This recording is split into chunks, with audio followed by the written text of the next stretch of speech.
Bueno, como les explico, vamos a continuar entonces.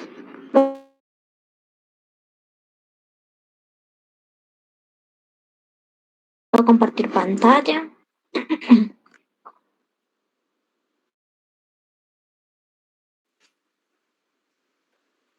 ¿Me confirman si ven la pantalla, por favor?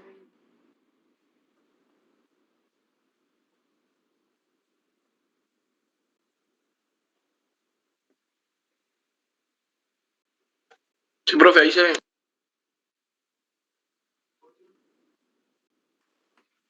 ¿Sí ven la pantalla? Sí, profe. Dale, gracias. Bueno, entonces, también estábamos hablando de los criterios de inclusión, entonces que tengan potencial epidemiológico, recordemos que es que crezca rápidamente, que existan medidas de prevención y control factibles de implementación de controles, que el costo involucrado se justifique por el beneficio obtenido, ¿sí? Un sistema básico o un sistema universal lo conocemos como la forma de la notificación obligatoria de todos los casos nuevos de las enfermedades incluidas en el listado. Ya sabemos que es la 1477. La notificación es el caso a caso y será realizado por los médicos clínicos de las instituciones públicas o privadas. Recuerden, las EPS o las ARL. La pérdida de la notificación depende de la enfermedad a vigilar inmediatamente o semanalmente.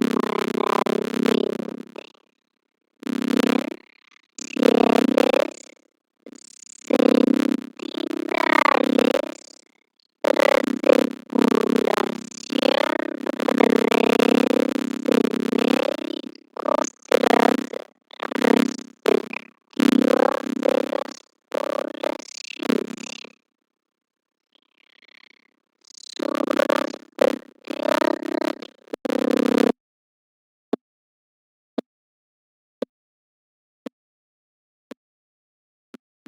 por el grupo, la edad u otros que veamos que puedan interferir o que sean un factor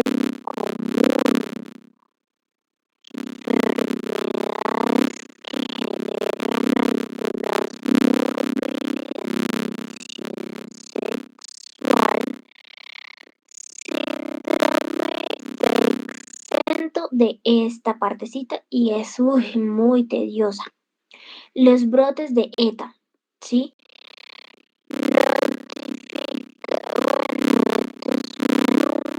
Los afectados, muertos, medio, alimentos que comen, a la gente que le causa, los factores que contribuyen o entre otros. Recuerden que todos estos datos nos son muy importantes a la hora de realizar las gráficas del plano cartesiano, ¿se acuerdan? Que veíamos los picos y si teníamos un versus, entonces, digamos, número de afectados versus el número de muertos, un ejemplo, ¿cierto? Entonces, ¿a quiénes afectó, pero a quiénes mató? Y a quiénes afectó que no mató. Todo esto tenemos que tenerlo muy presente y mirar todos los datos que nos puedan servir. Los laboratorios, nuevamente, detectar la circulación de los diferentes agentes etiológicos, sus características y sus patrones de la presentación. Patrones de la presentación se refieren a los síntomas, ¿sí? Síntomas que se presentan o síntomas que están de forma pasiva. Caracterizar brotes y epidemias. Hay algunos síntomas que se pueden confundir con otros y debemos caracterizarlos. Identificar nuevos agentes y patologías emergentes. Emergentes son nuevas que están surgiendo. Incorporar elementos como la resistencia bacteriana y los marcadores epidemiológicos, lo que les estaba hablando de resistencia bacteriana, de los antibióticos y de tomarse todo con juicio a la hora que dice. Información de los laboratorios de enfermedades en el sistema básico. Aquí les tengo otro diagrama. ¿sí? Que como el anterior, todo está conectado con todo y todo depende de todo. Entonces, por lo tanto, el flujograma de vigilancia basado en un laboratorio. Entonces, nos estamos basando de lo que nos dio un laboratorio. La red de laboratorios retroalimentan al laboratorio privado o al laboratorio público y lo conocemos como las famosas IPS. Bueno, aquí está escrito al revés, ISP, IPS, ¿sí? Y estas a su vez retroalimentan a la información epidemiológica, que la más global o a nivel mundial es la ONU, ¿cierto? Bueno, ay, esperen que quedó como feitas aún.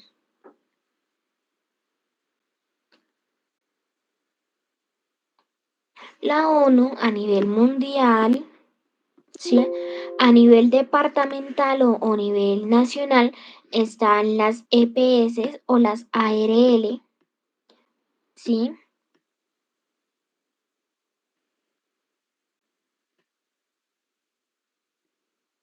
EPS o en su debido caso la ARL.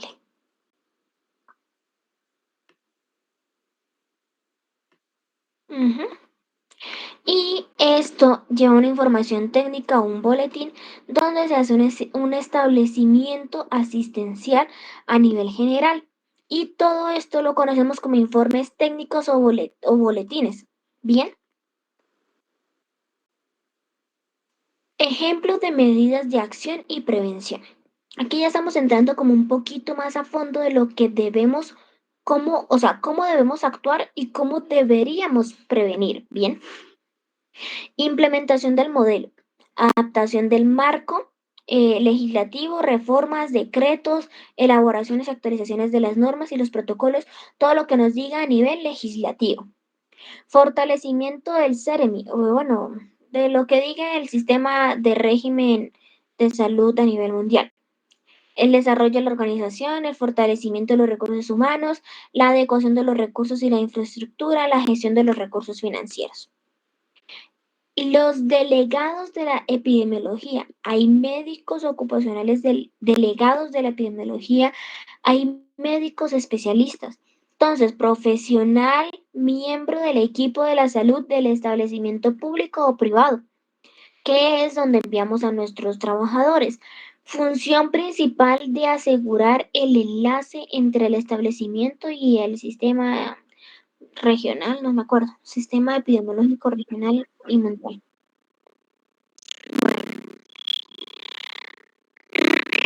Algunas funciones de los delegados de la tecnología. Envío oportuno de los boletines, fechas, notificaciones. Recuerden que hay algunas fechas establecidas para accidentes, para enfermedades, para incidentes, para emergencias y para urgencias, ¿sí? Todo esto tiene una fecha especial y no se puede pasar porque si no la ARL dice yo no respondo por este paciente o la EPS dice yo no respondo por este paciente, ¿de acuerdo? ¿Y qué le toca? Pues a la empresa. Realizar notificaciones de los casos cuando el director del establecimiento lo indique, integrar y validar la información generada en sus establecimientos y supervisar la calidad. Algunas funciones de los delegados de la epidemiología de estos funcionarios es informar situaciones de la salud anormales de los establecimientos, aplicar medidas de control de los niveles locales, manejo de los brotes en coordinación con la vigilancia epidemiológica que desarrollamos nosotros. Especificaciones, notificación inmediata, casos sospechosos de, ya sea botulismo, ya sea, dime, ¿me decías algo, Geraldine?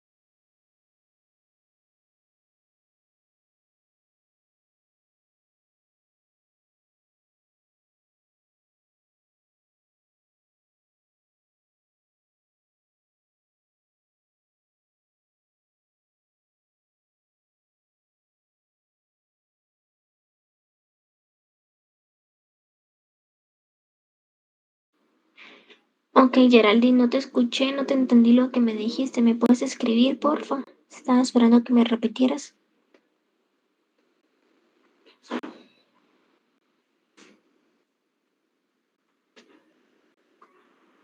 Bueno, voy a continuar entonces. Bueno, notificación inmediata de casos sospechosos de carbunco, cólera, dengue, difteria, enfermedades invasoras por Ameopulus, enfermedades meningocócicas y fiebre amarilla. O fiebre del Nilo, leptosporosis, malaria, peste, polimeris, rabia humana.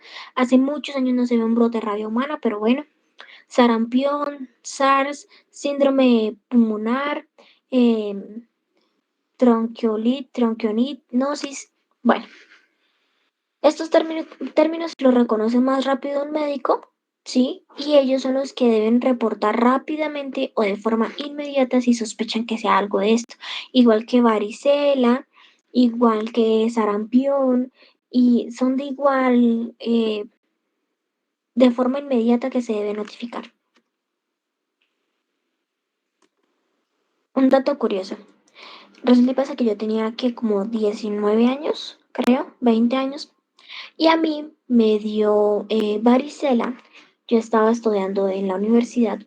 Una muchacha muy irresponsable, sí, vio que tenía el brote, vio que probablemente era varicela o ya había sido diagnosticada y fue a la clase.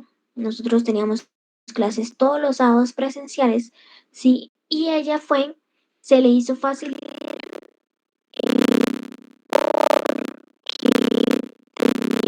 de materia. Y resulta y pasa que si uno faltaba a esos previos, tocaba justificar a la decanatura y tocaba pagar cada previo como a 100.000 pesos, algo así. Entonces, pues ella no quería hacer todo el protocolo, no quería pagar la plata y se le hizo fácil ir.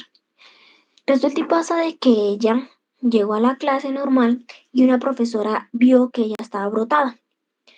Entonces le dijo, ¿usted qué tiene? Y ella dijo, no, profe, no sé. Le dijo, hágame un favor y se colocó un tapabocas, le buscó un tapabocas en la enfermería y se lo hizo colocar. Le dijo, usted termina esta clase y se va.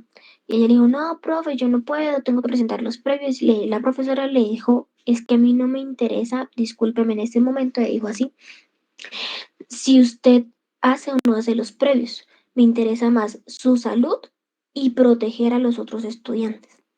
Y la sacó de la clase.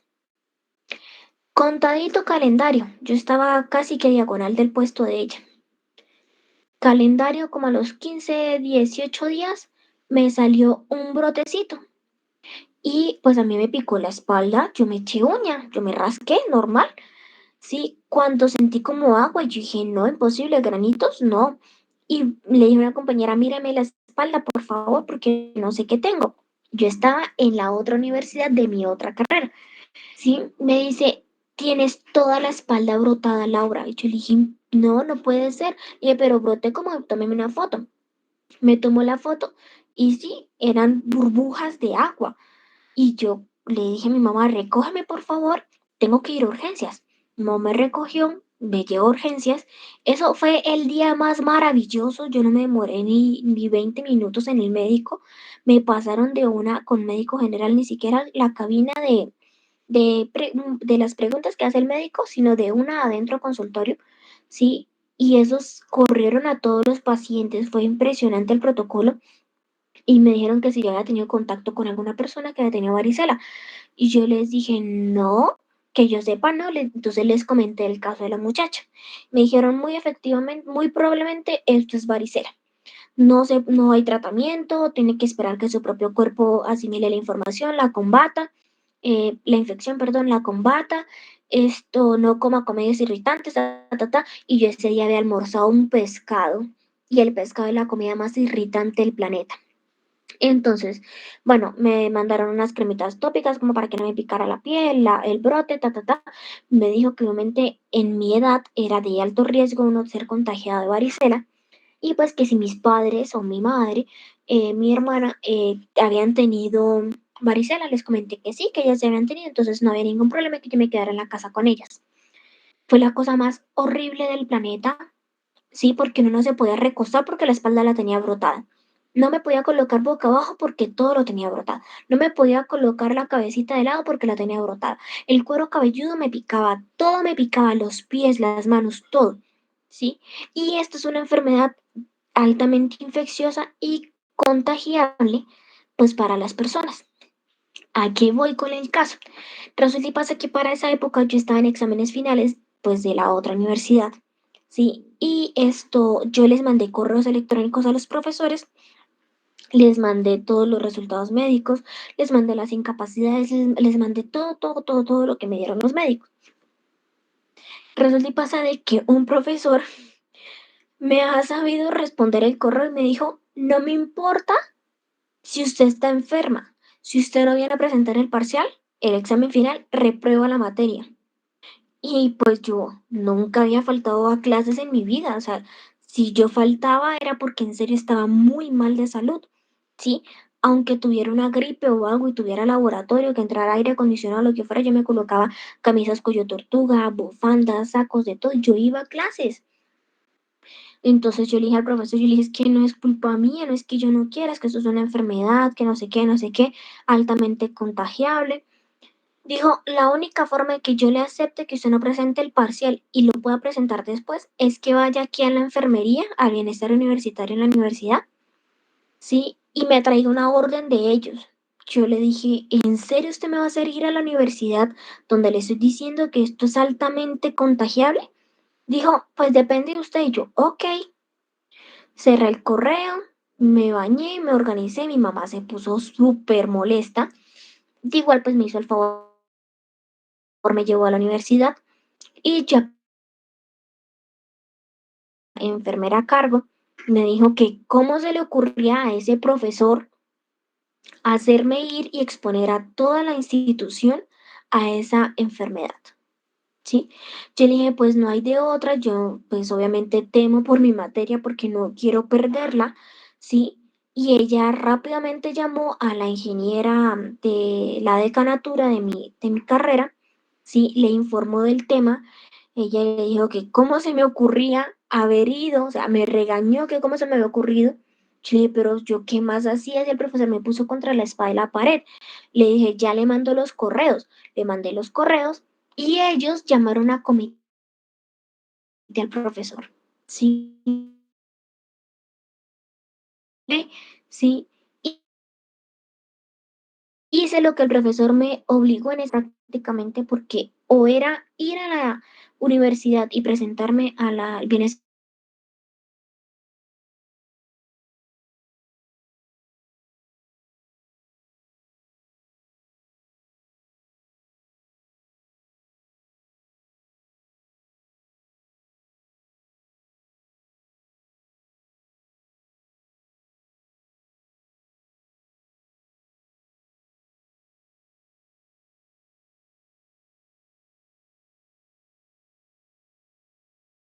pueda pasar a un trabajador o a una persona, ¿sí? No puede ser más importante que la prioridad y la atención y como el reposo que se le deba brindar a esta persona, ¿sí?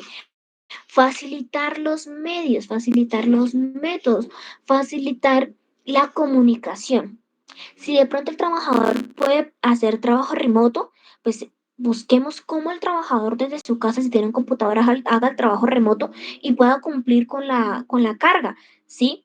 O efectivamente dejemos que cumpla su cuarentena, que cumpla su descanso, que cumpla su incapacidad y no pasa nada, porque igual la ARL le responde, la EPS responde o nosotros Meeting is being recorded. tenemos la prepotencia o la arrogancia por encima de algún caso, de algún síntoma, de algún diagnóstico de alguna persona. ¿De acuerdo? Bueno, Profe, notificación diaria, casi todos los días sale una enfermedad de Chagas, bueno, esto es de otro país, esta enfermedad que son de transmisión sexual, esta enfermedad que son las dando, la lepra ya no es tan no es tan, ¿cómo se, no, esto tiene una palabra, tan escandalosa.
Sí. Entonces hay un formato para cada una con una numerología, ¿sí? Se le colocan la fecha, el caso, el lugar, todos los años que tenga el paciente, como una historia clínica, ¿sí? Con qué síntomas llegó, con qué síntomas no llegó, qué le dieron, qué no le dieron, cómo lo atención y listo, ¿sí? Bueno, entramos a lo bonito, a lo que son los tipos de investigaciones se piden.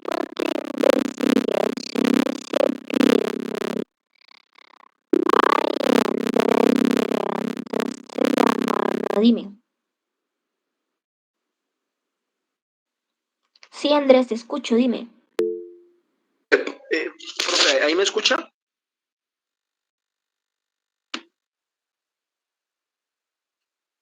Profe, buenos días. ¿Ahí me escucha?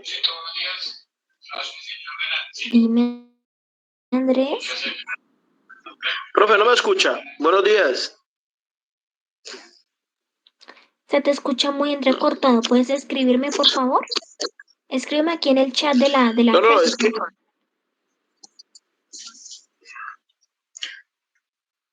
era para dar un aporte, pero pues si no me escuchan ahí por el tema de la señal, entonces pues...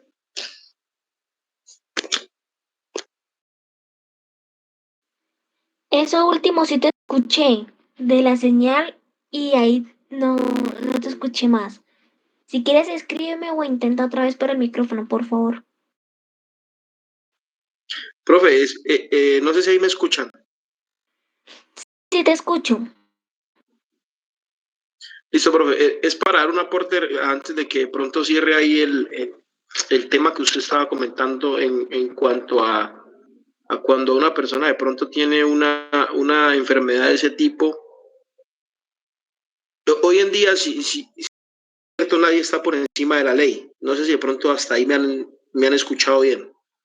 Sí, pero no te he entendido a qué punto quieres llegar. Dime, sigue. Listo, ya, allá voy. Bueno, lo que pasa es que usted está diciendo que el docente de cierto modo lo obligó a que tenía que ir a la universidad y si no iba a la universidad, pues lógicamente le perdía la materia. Pero resulta y pasa que eso hoy en día es bastante complejo porque Si nosotros lo miramos desde el punto de vista del área de seguridad y salud en el trabajo, entonces imagínense que un trabajador esté enfermo y uno sea arbitrario y le diga, no, es que usted tiene que venir y la persona está enferma. Tranquilamente esa persona pues puede instaurar una demanda contra la empresa y en sus efectos contra el funcionario de seguridad y salud en el trabajo, por de cierto modo violar sus derechos y vulnerarlos, ¿sí? Entonces,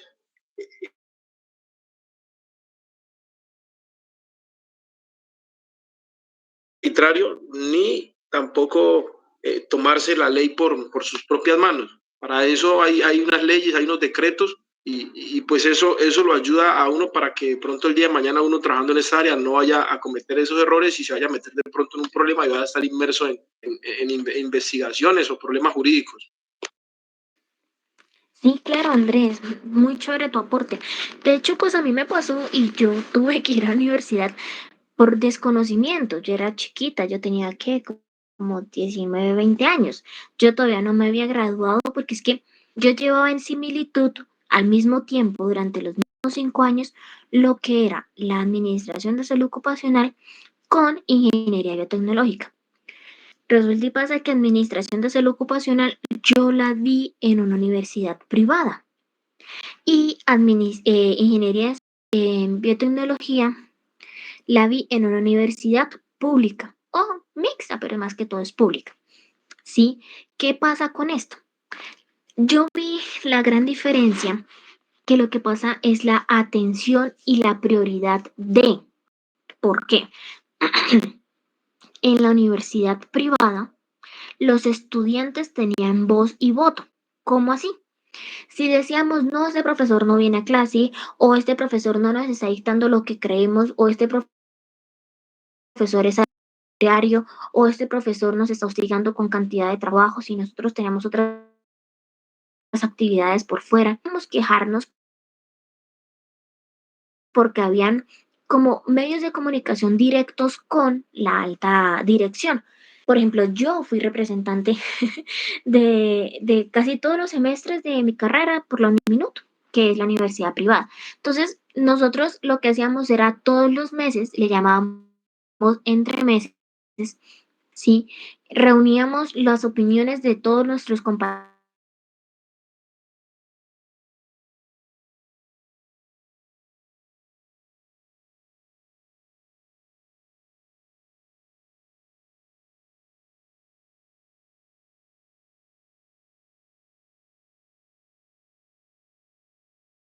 en la tarde tenían otro representante.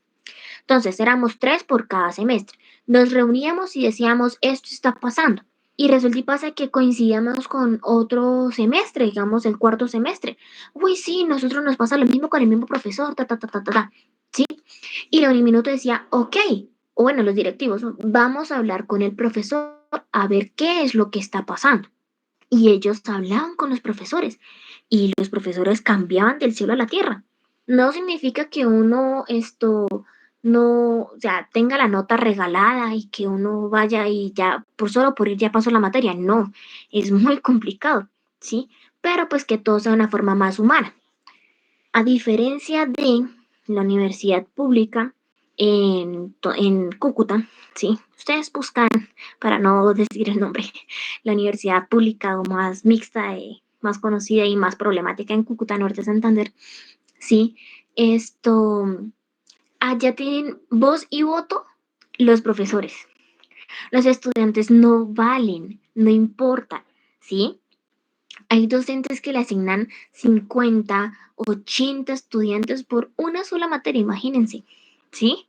Entonces, ¿a ellos qué les va a importar que un estudiante más o un estudiante menos? ¿Sí? Si una materia la pueden dictar solo con 5 estudiantes. Entonces, ¿qué pasan con los otros 75 o con los otros 35 estudiantes? ¿Cierto? Entonces, esa era la gran diferencia.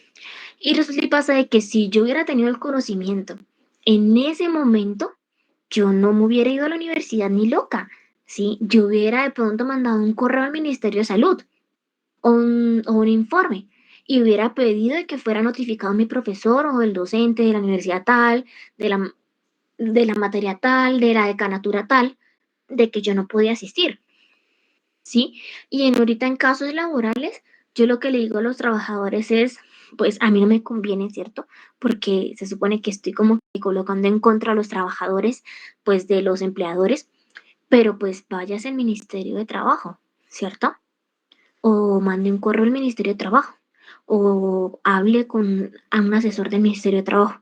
Si usted ve que le están violando sus derechos, que le están vulnerando su salud, que le están vulnerando su recuperación, que están ignorando su diagnóstico médico, que están ignorando su incapacidad, pues váyase al Ministerio de Salud, ¿cierto? Y allá bueno, pues van a tener que protegerlo, acogerlo y tristemente eso es algo que va en contra para lo que a mí me contrataron en la empresa. ¿Se acuerdan el ping-pong que yo les decía? Sí, nosotros y el mal abogado, o bueno, el abogado, porque hay abogados para las personas que son vulneradas y hay abogados para los que cometen los crímenes o para los que son los victimarios, ¿cierto? Entonces, cada abogado tiene que ética y moralmente someterse o adecuarse a la forma en la cual tiene que defender o atacar. Y algo así es lo que nosotros tenemos que hacer. Nuestro empleador es la empresa y nosotros debemos estar, por así decirlo, aliados con la empresa y defender a la empresa. ¿Sí? A la empresa no le conviene que nosotros estemos mandando a los trabajadores al Ministerio de Trabajo o al Ministerio de Salud, ¿cierto? Entonces eso se hace más como un consejo humano, pero nosotros nos podemos estar metiendo en problemas. ¿Por qué? Porque no todas las personas lo van a recibir de la misma forma y ellos se van a ver como contra la espada de la pared y van a decir quién los envió para allá, porque ya me pasó. ¿Sí? Yo vi a una trabajadora y le dije, pues nada, no te preocupes, manda una carta de un derecho de petición al Ministerio de Salud, un derecho de petición al Ministerio de Trabajo, mándale el derecho de petición a defenderme en esas ramas, ¿sí? Entonces le dije, si no te responden, mete tutela. Entonces yo le dije, pero porfa, pues te lo digo como consejo, no me de nombres, no me digas nada, ¿sí? Hazlo por tu lado, búsquete un abogado que te asesore y listo. Pues no sorpresa los jefes la llamaron y le dijeron que no, que negociemos, llegamos a un acuerdo, resolvamos por buenos términos, sí, y entre pregunta y pregunta, chiste y chanza, y bueno, ella dio mi nombre, de que yo era la que la había enviado al Ministerio de Trabajo. Entonces, imagínense.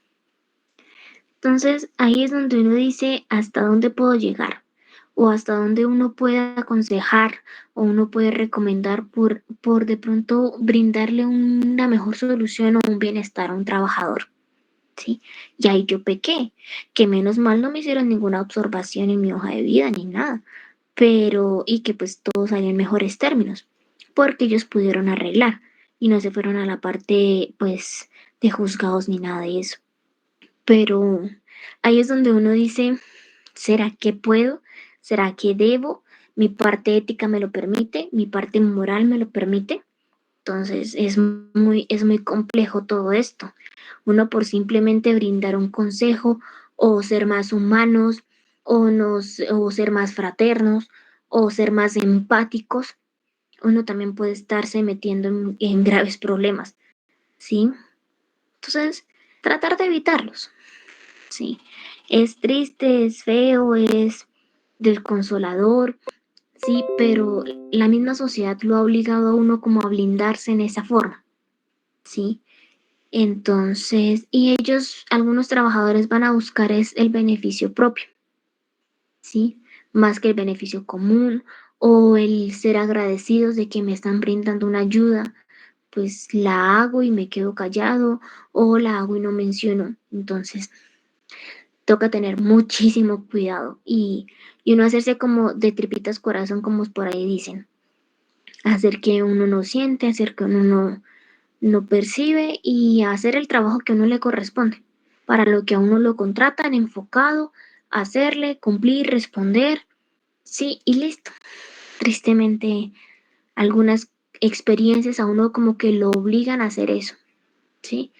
Yo no quisiera porque si yo pudiera, yo trato de solucionarle la vida a todo el mundo, así la mía no esté solucionada, pero tristemente no se puede, porque no todos pagan de la misma forma, o sea, pagan me refiero de la mala experiencia que no le van a hacer vivir después, ¿sí?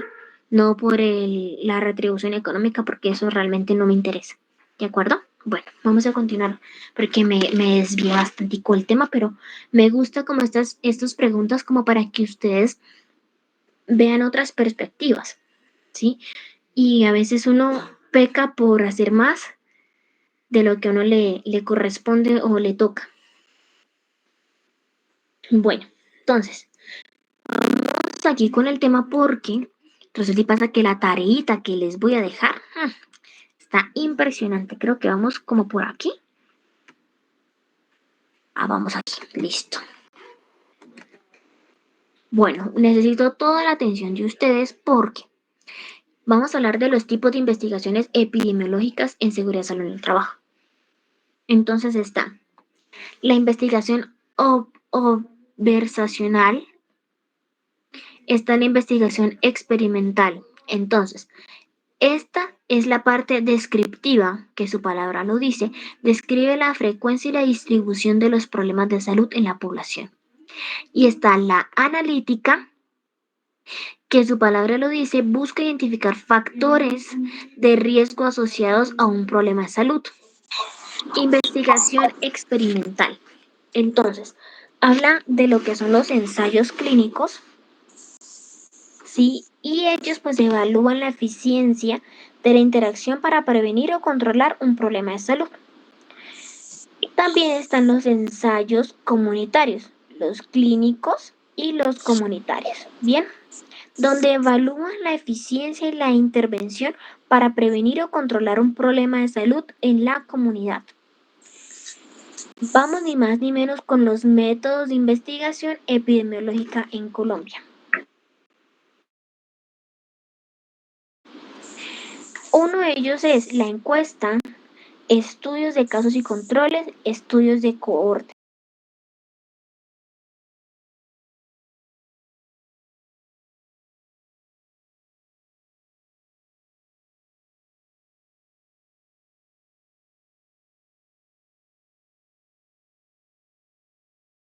Información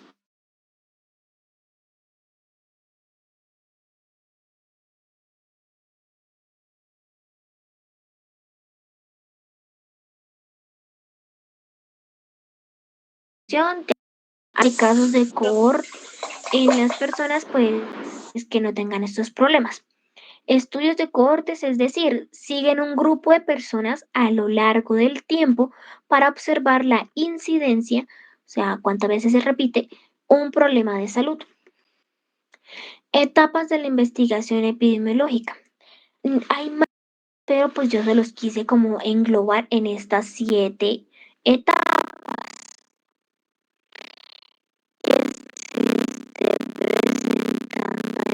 De la salud que requiera ser investigado. La formulación de hipótesis, ¿se acuerdan las hipótesis que les estaba hablando? Que es proponer una explicación para el problema de salud o un posible diagnóstico. Diseño del estudio. Seleccionar el tipo del estudio, el método de la investigación y las herramientas de recolección de datos. ¿Qué son estos métodos de recolección de datos? Las encuestas, ¿sí? Perdón, era con esta. Recolección de datos de las encuestas.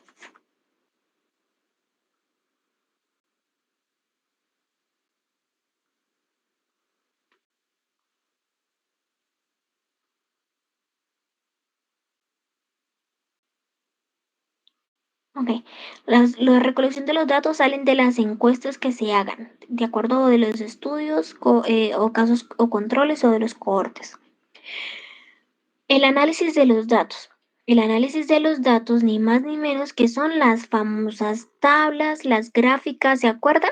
Las gráficas directamente proporcionales o las gráficas inversamente proporcionales. del plano cartesiano o las tablas donde dice esto versus esto. Entonces ponen una cosa contra otra y hacen las tablas comparativas. Están las gráficas de barras, están las gráficas de puntos, están las gráficas de ojiva, están las gráficas circulares, que son los porcentuales. Cuando dice este tiene un porcentaje de tanta incidencia y este tiene un porcentaje de tanta incidencia y así sucesivamente. Entonces, todas estas gráficas y estos métodos que recuerden que yo les decía que las gráficas nos hablan y nos dan una información, que les hice el ejercicio que teníamos que leerlas y analizarlas, bueno. Las gráficas nos hablan y nos brindan un análisis de datos. Interpretación de los resultados va en conjunto con estas gráficas y divulgación de los resultados, pues,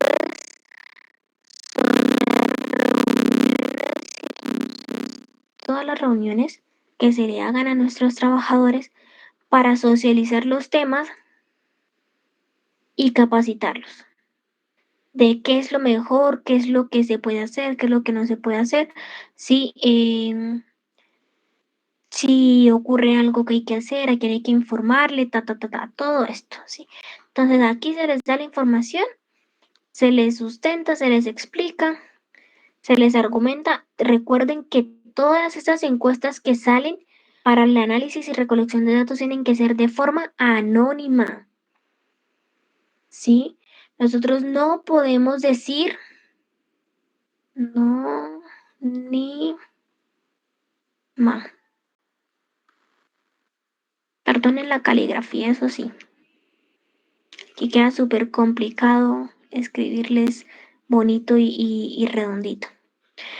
Todos los resultados de las encuestas, así nosotros como profesionales sepamos que esto era de fulanito, esto era de fulanita, esto era de Cicelito y esto era de Cicelita, entonces nosotros a la hora de hacer la recolección de los datos y los análisis no podemos colocarle nombre y apellido a los resultados, ¿sí? Ni decir fulanito le pasó esto, a fulanita no le pasó esto, a Cicelito le pasó esto, a Cicelita no le pasó esto, ¿sí? Porque esto es divulgar su historia clínica y nos estamos metiendo en un grave problema legal, ¿de acuerdo? ¿Sí? Podemos socializar el resultado final o el análisis que hagamos de la interpretación de los resultados acá, ¿sí? La interpretación de los resultados es lo que podemos socializar en nuestra divulgación de los datos y de los resultados, pero no podemos decir de quién provenía esos resultados. ¿Estamos de acuerdo?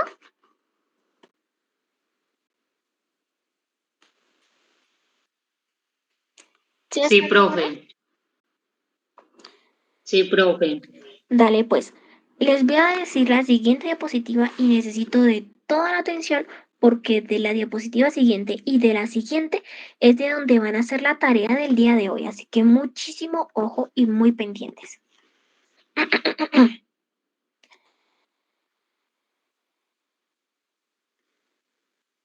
Casos prácticos. Vamos a hablar de algunos casos prácticos.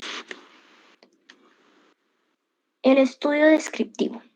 Recuerdan que ahorita les estaba hablando que hay distintos estudios y distintas formas. Entonces vamos a usar el estudio descriptivo. Nuestro objetivo es describir la frecuencia y la distribución de los accidentes de trabajo en la empresa. El método que se va a usar es encuesta a los trabajadores, o sea, encuesta cerrada. Los resultados, se encontró que la mayoría de los accidentes de los trabajadores ocurren en el área de producción y que la principal causa son los errores humanos. No es la infraestructura, no es una maquinaria, no son los zapatos, son los errores humanos, ¿ok? Dimos el estudio que vamos a usar, el objetivo, los métodos y los resultados obtenidos o analizados, ¿de acuerdo? Estudio de cohortes. Objetivo, evaluar la eficacia del programa de intervención para prevenir la enfermedad cardiovascular en los trabajadores. El objetivo de arriba del descriptivo era describir la frecuencia y la distribución de los accidentes de trabajo. vamos encontrando diferencias en nuestros objetivos porque son estudios diferentes, ¿de acuerdo? Método. Método a seguir aquí en el estudio cohorte es seguir a un grupo de trabajadores que participan en un programa de intervención para prevenir las enfermedades cardiovasculares y comprobarlo con un grupo de trabajadores que no participen en el programa.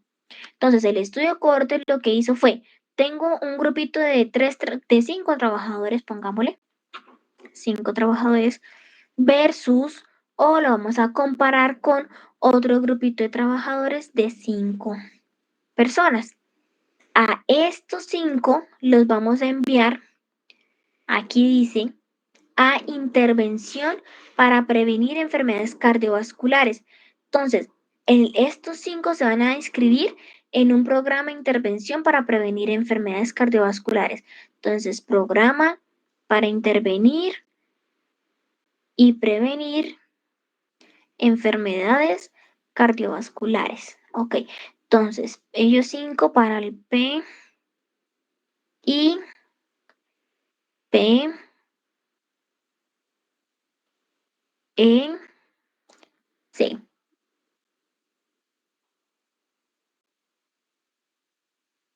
¿Sí?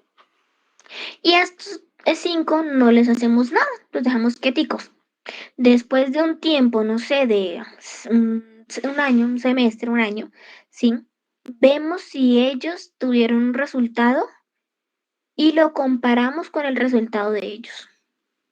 Y aquí es donde decimos si sirvió, no sirvió, qué pasó. Y por eso pues vamos a ver los resultados. Se encontró que el programa de intervención es eficaz para prevenir enfermedades cardiovasculares. O sea que vamos a ver que este resultado es diferente a este resultado. Entonces, sí nos conviene que todos nuestros trabajadores asistan al programa de intervención y prevención de enfermedades cardiovasculares, ¿de acuerdo? ¿Hasta ahí van bien o se perdieron?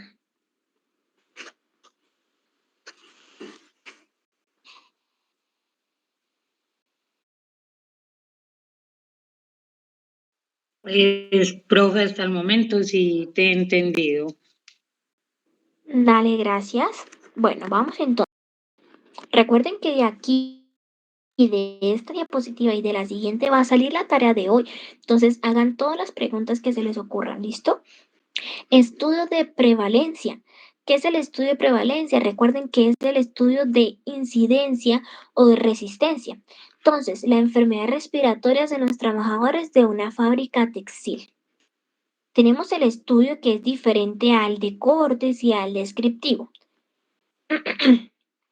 Nuestro objetivo en este estudio, describir la prevalencia, valga la redundancia de la palabra, de las enfermedades respiratorias en trabajadores de una fábrica textil. Diseño del estudio, un estudio descriptivo transversal, o sea, descriptivo, pero transversal. ¿Cómo transversal? Donde habla que la población, todos los trabajadores de la fábrica textil son número 1000, o sea, hay 1000 trabajadores. Hay una muestra de 200 trabajadores seleccionados de forma aleatoria. Instrumento de recolección de datos, cuestionario sobre los síntomas respiratorios. Bien, o sea, encuesta. Encuestas. Una encuesta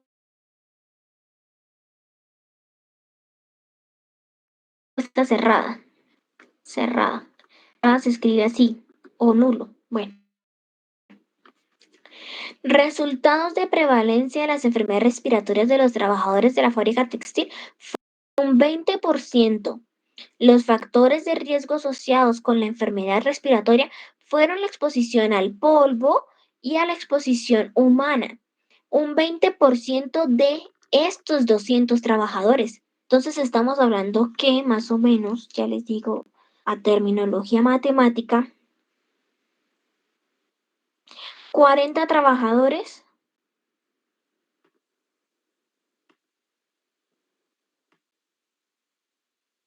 40 trabajadores de 1000 trabajadores,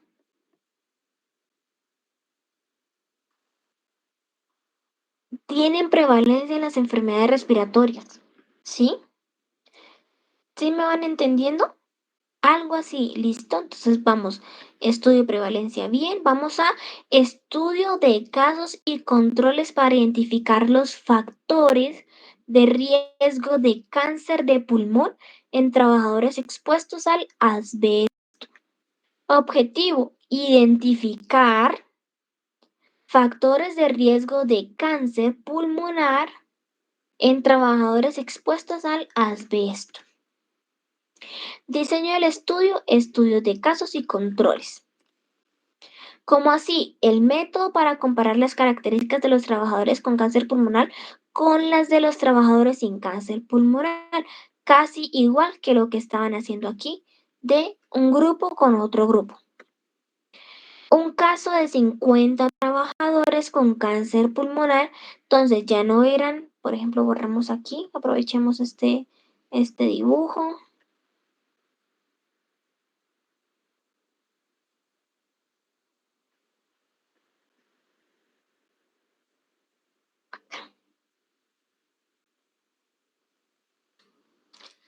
Que eran 50 trabajadores con cáncer. Pongámosle aquí una rayita para que sepamos que este es con cáncer. Y control de trabajadores, 100 trabajadores sin cáncer.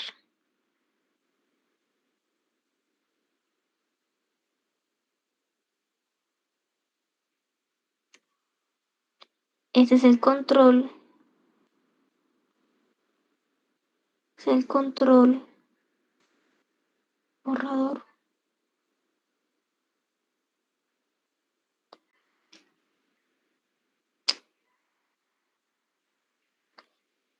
Y este es el caso.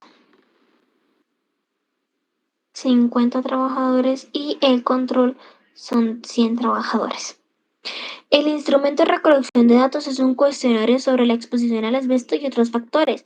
Entonces le vamos a hacer encuestas cerradas, digamos, de tiempos de exposición, de tiempos rotativos, ¿sí? De con qué materiales están construidas sus viviendas, de los tanques de agua, de qué material son, tanques de agua, donde ellos viven o trabajan, ¿sí? Y qué tanto de esto ellos están expuestos o han tenido contacto directo con, ¿de acuerdo?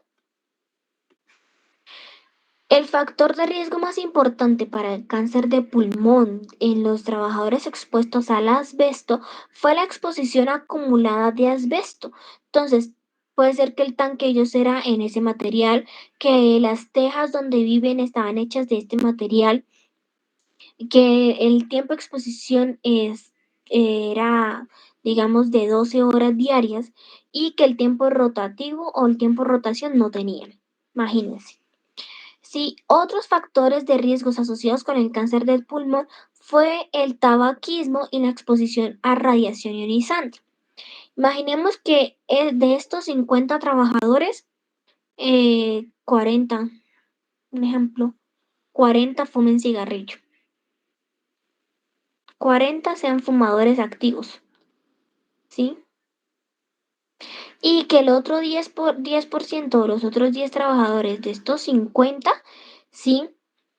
No sé, trabajen cerca de la parte de máquinas ionizantes o hayan sido sometidos a mamografías, a resonancias magnéticas, ¿sí? O a alguna placa dental o algún equipo referente de esa radiación ionizante, ¿de acuerdo? Entonces, estos 10 trabajadores puede haber sido por esta razón de radiaciones ionizantes. Y ya, bien. Esto es lo que tenemos que saber hacer, lo que tenemos que saber analizar, lo que tenemos que entender para saber que vamos a actuar después de. Ya vimos los estudios, ¿de acuerdo? Vamos ahora a ver Los controles de los factores de riesgo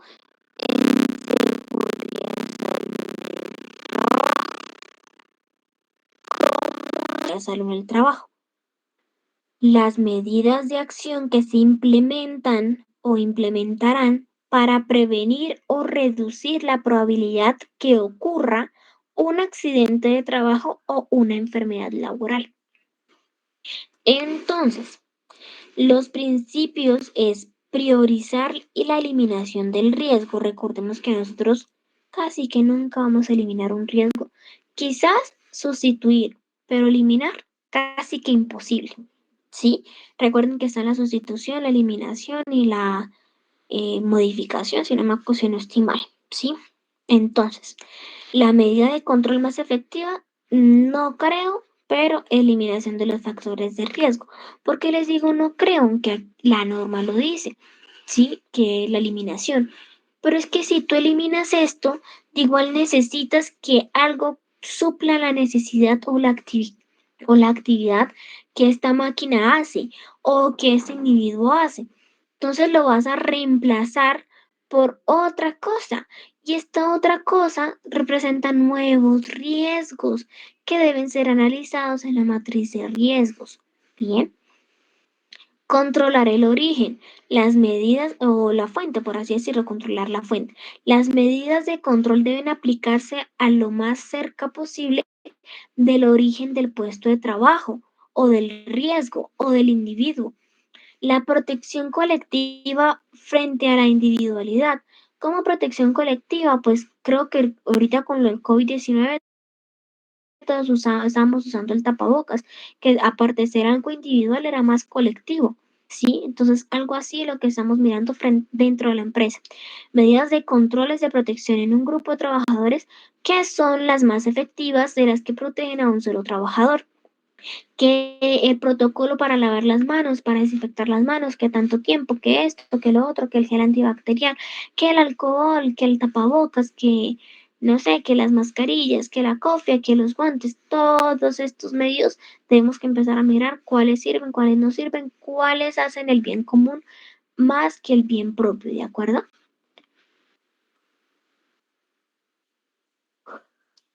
Adaptación a las condiciones específicas. Las medidas de control deben adaptarse a las características específicas del trabajo y un lugar de trabajo. Nosotros lo hacemos al revés prácticamente. ¿Por qué? Porque tenemos el puesto de trabajo, ¿sí? Y hacemos que nuestro trabajador, que ha sido recién contratado, se adapte a las condiciones del trabajo. Y nosotros lo que tenemos que hacer es al revés. Llegar y adecuar el puesto de trabajo a nuestro trabajador. Nosotros tenemos que hacer así, ¿sí? Una silla ergonómica debe ser para nuestro trabajador, no que el trabajador llegue y se siente y pues toco con esta silla, ¿qué más? Y luego va a tener problemas de lumbares, problemas de venas varices, problemas de circulación en las piernas, en las partes inferiores, ¿sí? Todo esto y es porque nosotros lo hacemos al revés. Nosotros vemos el puesto de trabajo y pues vaya y trabaje, esa es su oficina, o vaya y trabaje donde le toca, vaya y trabaje que ese es su puesto de trabajo, ¿sí? Bueno, está bien, y ahora contemos con la parte de iluminación, si no tiene ventanas, si no tiene ventiladores, si no tiene respiraderos, si no tiene qué. Entonces, todo esto, si no hay lamparitas, si no hay el reposapiés, si no hay toca mirar todas las condiciones para que nuestro trabajador esté bien y cómodo, no al revés.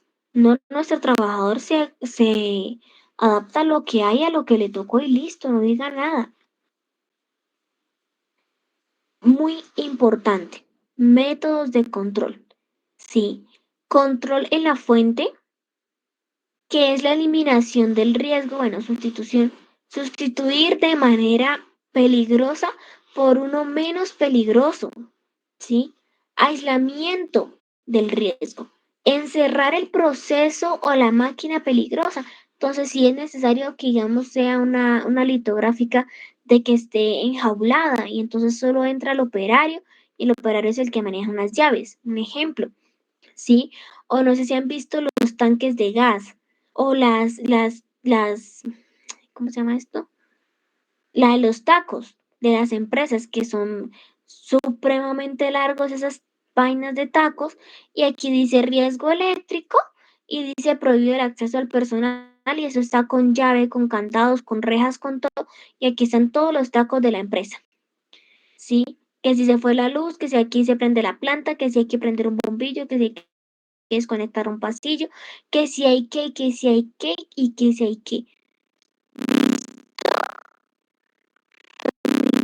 Digamos un poco más el riesgo al que está expuesto el trabajador o los visitantes. Modificación del proceso.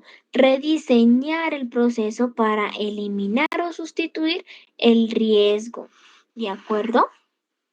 Es el método de la fuente. El método de control del medio es la ventilación, digamos, extraer un container de aire o la iluminación, adecuar la iluminación para mejorar la visibilidad y reducir la fatiga visual de nuestros trabajadores. Señalización, advertir sobre la presencia de los riesgos a los trabajadores. Control del individuo. Control de medios, ya sabemos. Control del individuo es capacitar, dotar, exámenes médicos. Entonces, capacitar, entrenar a los trabajadores antes de, después de y los de reintegro también. Dotaciones de elementos de protección personal, eso es cada 3 meses, si no estoy mal, proporcionar a los trabajadores los equipos de protección personal adecuados, exámenes médicos, que realizar los exámenes médicos periódicos para detectar enfermedades ocupacionales provocadas por su puesto de trabajo. Casos prácticos. Entonces, controle la fuente. Una empresa de construcción sustituye las herramientas manuales por herramientas eléctricas con sistemas de seguridad para evitar accidentes de trabajo. Bueno,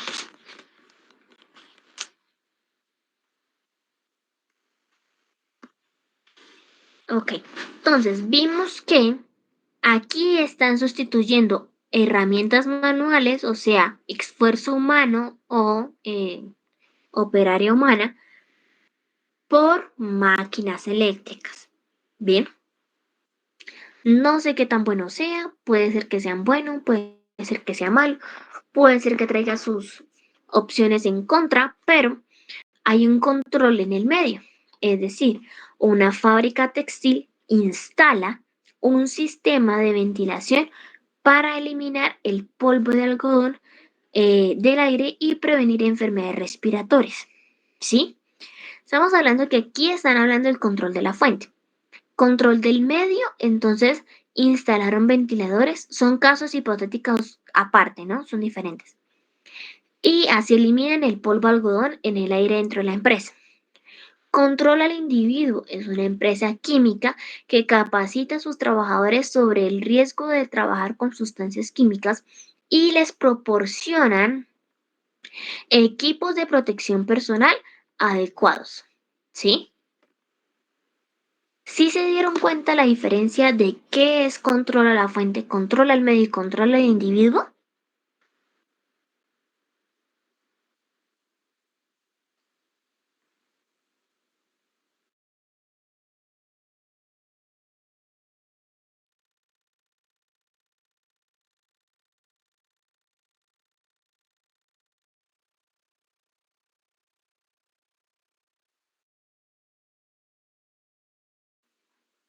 Se fueron, se desconectaron, no los escucho.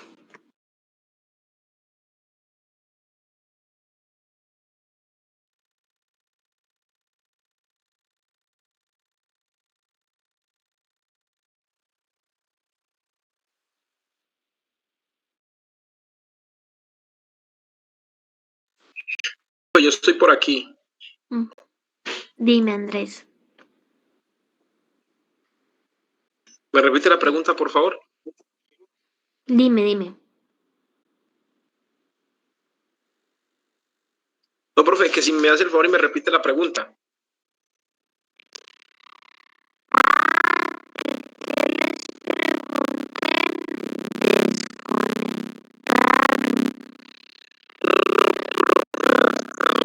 Hasta el momento yo, ¿sí? yo he entendido. Porque es Hasta el que de momento lo he que les entendido lo que ha explicado. lo que les acabé de explicar depende de la tarea de ustedes. Ya queda casi una horita, voy a terminar esta diapositiva y me voy a lo que es la tarea y quiero que por favor empiecen a desarrollarla aquí conmigo porque sé que les van a salir preguntas, ¿sí? Entonces voy a tratar de terminar rápido esta diapositiva y la siguiente. Les muestro un poquito lo que he retroalimentado en la página web del instituto, ¿sí? Cómo van las calificaciones y iniciamos a resolver un poquito lo que es la tarea de hoy para que pues si tienen preguntas me las puedan hacer de una vez, ¿listo? Entonces, consideraciones adicionales. El control de los factores de riesgo en seguridad y salud en el trabajo es el proceso continuo que debe observarse y analizarse periódicamente. Es importante controlar contar con la participación de los trabajadores en la identificación, evaluación y control de los riesgos. La implementación de las medidas de control de los factores de riesgo en seguridad en el trabajo puede generar costos adicionales, pero estos costos son menores que los costos asociados por accidentes de trabajo, enfermedades laborales o, en el peor de los casos, la muerte. ¿De acuerdo? Espero pues que sea útil esta pequeña información. Una breve conclusión. El control de los factores de riesgo es fundamental para prevenir accidentes de trabajo y las enfermedades laborales. Es importante que las empresas implementen un programa de control de riesgos y de control epidemiológico que incluyan la identificación de los riesgos y de las enfermedades, la evaluación de estos riesgos y la implementación de las medidas de control y la evaluación de la eficacia de las medidas esté cumpliendo su rendimiento y los trabajadores estén bien, sanos y protegidos y a su vez contribuyan con el rendimiento de productividad de la empresa.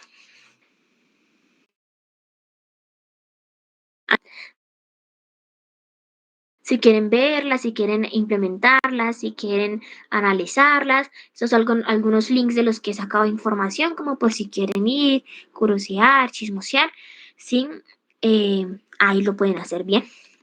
Aquí les dejé algunos recursos adicionales que es el Ministerio de Salud y Protección Social de Colombia y el Instituto Nacional de Salud, la Asociación Colombiana de la Salud Pública, la ARL, la Fundación Aseguradora de Colombia. ¿Bien? ¿Por qué les digo más o menos? A mí no me interesa mucho que ustedes sepan de dónde yo saco la información, ¿sí? La información está en la web, eso no es una mentira, ¿sí? Lo que a ustedes les debe interesar y lo que deben apreciar es cómo yo les transmito la información, ¿sí? La docencia no es solo llegar y llenar una diapositiva con letras, con palabras, con gráficos, con títulos, con adornos, ¿sí? La docencia es que ustedes queden con algo, que ustedes me entiendan algo y que la forma como yo les explique sea más amena y más fácil para la comprensión de ustedes, ¿sí? Ahorita uno puede hacer cursos por internet, uno puede hacer cursos por Google, uno puede hacer cursos por donde uno quiera a nivel virtual, en otro lado del mundo, en China, en España, donde uno quiera, ¿sí? Y todos a nivel de internet. Pero si uno no es el que pone un granito de arena para asimilar la información o valorar lo que están explicando las personas que dictan estos cursos, pues es un poquito más complejo, ¿cierto? ¿Sí? Y siempre les recalco mucho lo que es el aprendizaje autónomo, ¿sí?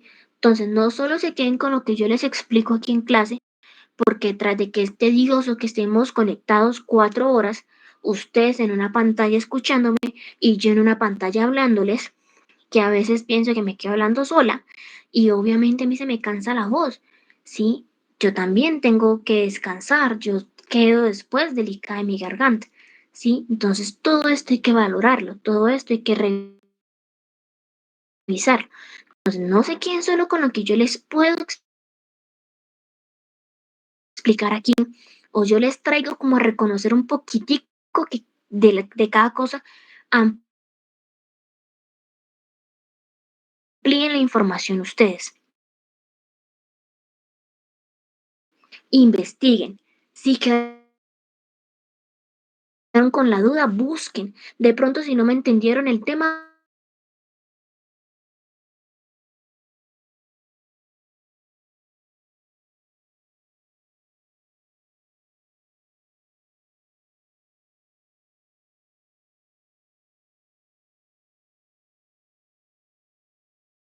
busquen un video tutorial, ¿sí?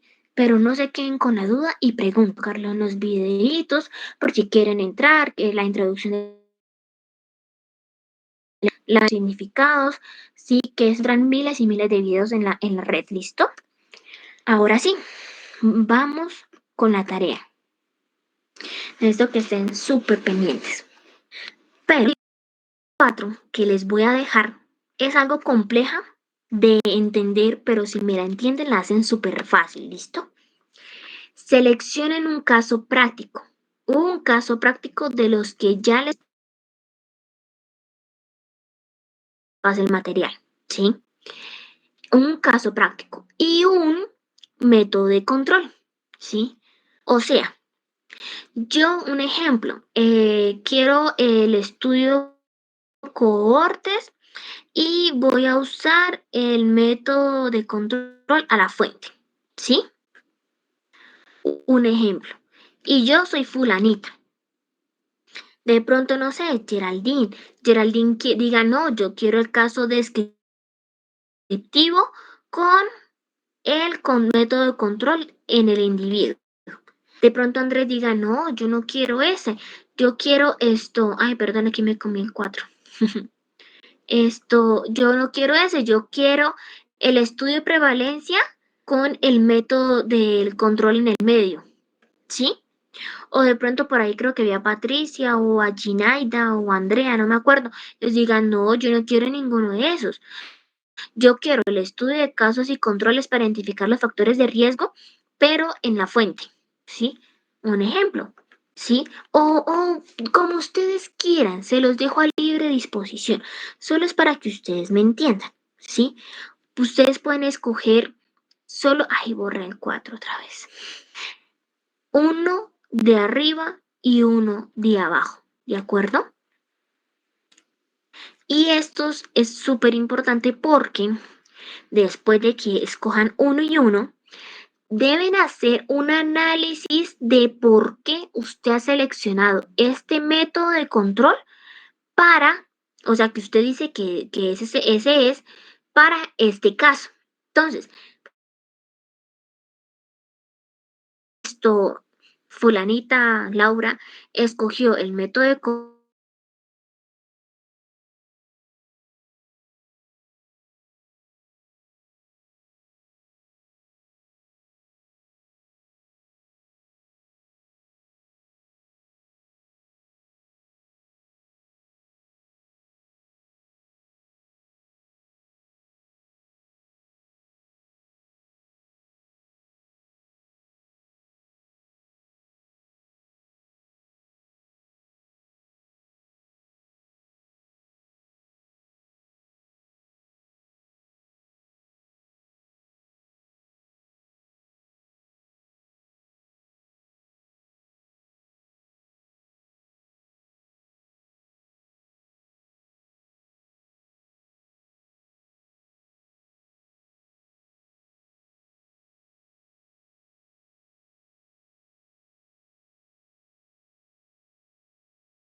fácil. O sea, uno busca el autor, uno